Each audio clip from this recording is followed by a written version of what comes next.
আপনারা সকলেই জানেন যে মেসি কাণ্ডের কথা, যেখানে দাঁড়িয়ে কলকাতার লজ্জা হয়ে দাঁড়িয়েছিল যে মেসি যেভাবে হেনস্থা হয়েছিলেন। সেই ঘটনাক্রমের পর শতদ্রু দত্ত তিনি আয়োজন করেছিলেন, তিনি অভিযোগ করেছিলেন, তার পরিপ্রেক্ষিতে পুলিশ এফআইআর করে। যে এফআইআরের নাম ছিল প্রাক্তন ক্রীড়ামন্ত্রী অরূপ বিশ্বাস। সেই অরূপ বিশ্বাস কলকাতা হাইকোর্টে মামলা করেছেন, তার বক্তব্য নোটিশটাকে বাতিল করা হোক এবং তাকে প্রোটেকশন দেওয়া হোক। এই মামলা করতে এসে তাকে বরঞ্চ কলকাতা হাইকোর্টে একাধিক প্রশ্নের মতো পড়তে হলো। কলকাতা হাইকোর্ট সংবাদপত্রে প্রকাশিত যে ছবি, অর্থাৎ মেসির কাঁধে অরূপ বিশ্বাসের হাত, সেই ছবি দেখে তার আইনজীবীকে জিজ্ঞেস করছেন, এটাই কি আপনার মক্কেল?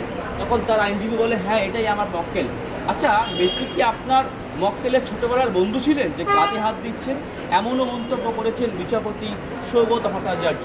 তিনি আরও বলছেন, এই কাঁধে হাত দেওয়া, মন্ত্রীর পাশে থাকা, এটা কি এই মেসির বড় লেজেন্ডের নিরাপত্তা বিঘ্নিত হওয়ার কারণ মনে হয় না আপনাদের কাছে?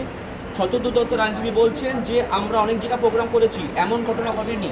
এই মন্ত্রী তিনি একাধিক ক্লাবকে টিকিট বিলি করেছেন এবং যার জন্য এই কেওয়াস হয়েছে, একাধিক লোক মাঠে চলে এসেছিলেন, আমরা নিয়ন্ত্রণ করতে পারছিলাম না। অর্থাৎ শতদ্রু দত্ত কোর্টের মধ্যে অরূপ বিশ্বাসের দিকেই আঙুল তুলল এই ঘটনার জন্য।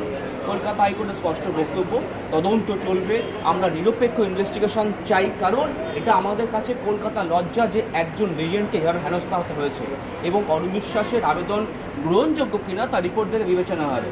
তবে এই মুহূর্তে তদন্তের সম্মুখীন হবে অরূপ বিশ্বাস এবং তাকে তার বিরুদ্ধে কোনো কড়া পদক্ষেপ দিতে পারবে না সিট, এমনটাও আদালতের নির্দেশ। দেবাশিস ভট্টাচার্যের সঙ্গে ঘটবংশ, 24 ঘন্টা কলকাতা।